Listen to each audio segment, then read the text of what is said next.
We have all said things we wish we hadn't, things that we wish we could take back, things that may have hurt those we love. Well, a new children's book gives one of the lovable characters a second chance, a do-over, if you will, as part of a lesson to our littles about thinking before you speak. It is from a father-daughter duo sharing stories he created when she was a child. They come with life lessons as families take a trip to the whimsical land of Nuff. Biga Gets a Do-Over. It is coming out this month. Welcome to Dr. Emerson Eggerichs and then his daughter Joy Eggerichs Reed. Thank you both so much for being here. Yes, that was well said. I mean, I'm excited about the book based on what you said. Well, good. I'm glad you're excited about it. Yeah. And I just love the premise. So let's talk a little bit about you as a father sharing these stories and then you coming together to bring them to life for all of us. Yeah, when she was little, I just made up these stories, and then my wife, Sarah, we've been married over 50 years, and she said, I think you ought to do a children's book. And so Joy has taken this and put it on steroids.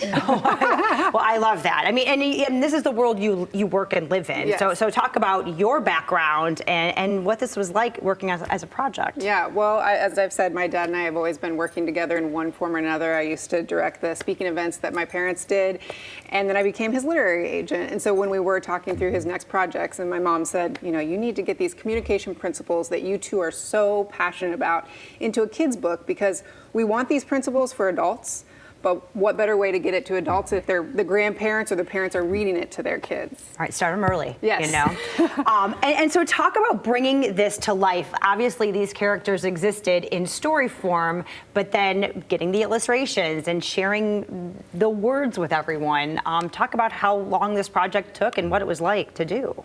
Yeah, Joy oversaw this, and it was just fabulous, getting the illustrator and just coming up with these characters, and the imagination. And the land of Nuff is where it takes place, and that's the word fun spelled backwards. I didn't know that as a kid. I didn't realize it until I was an adult. I was like, oh! There were hidden meanings throughout the whole thing. And the illustrator that we picked, Maine Diaz, we picked her because she's so good at creating facial emotions, and we really feel like kids today just don't get as much eye contact because everybody's on their phone. And so when they look up at adults, they don't know how to read nonverbals as much. So that was another thing. Along with the verbal communication principles, we wanted to teach kids how to read facial expressions and nonverbals.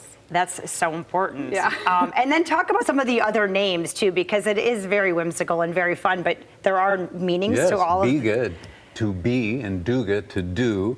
And then we have a third character, Tiny, and Biga has a big mouth and is saying things that hurts Tiny's feelings. And we have 4 principles. And I wrote a book called Speak Your Mind. Is it true? Is it kind? Is it necessary? Is it clear? And those are all distinct. We researched that. They are like 4 legs on a table. So we want to not only apply this to ourselves, but we want our children to understand, hey, there's sometimes you need to speak up, other times you shouldn't speak up. It's a tough lesson to learn, right? Yes. And you'd rather have sharing these lessons here than having to learn it the hard way, right? Yeah. Talk about what you guys are doing now. You're going to kind of take a little book tour locally. Yes. And engage perhaps your daughter in leading the conversation. We're doing 3 events in Michigan, 1 in Lansing and 2 in Grand Rapids, and the event at Schuler Bookstore. My daughter Millie, who's here with us today, she's going to be hosting, and another author that lives in the Midwest, or in mid-Michigan, Tylee Shea, is going to be hosting the one at Baker Bookhouse. Wonderful. Yeah. So, you know, obviously this can be living on. I think there are probably lots of lessons. Are there books in the works? That's our hope. Okay. Yeah, we both are very passionate about communication principles, and so we really got excited doing this because publishing is not for the faint of heart. It's a 2-year process. I'm a literary agent. It's a long process, but now it's here, and our hope is that we could continue to teach more and more principles in a fun and whimsical way. Because you know, there's so many kids' books that are either really, really silly and they have no point, or they're a little heavy-handed trying to teach a lesson, and we wanted to do really silly and teaching a lesson. I think it's perfect. I love that. So, and then the book is out anywhere. Right now it is. It comes out August 18th, but you can pre-order it anywhere, and you can get it early if you come to one of our book events. Perfect. Yeah. All right. Well, let's get people to these events. August 9th in Lansing, One Church at 2 p.m., but then August 12th here in Grand Rapids, 11 a.m. at Schuler Books, 2 p.m. at Baker Bookhouse. Landofnuff.com if you want to learn more, you want to get that pre-order in. We'll be right back.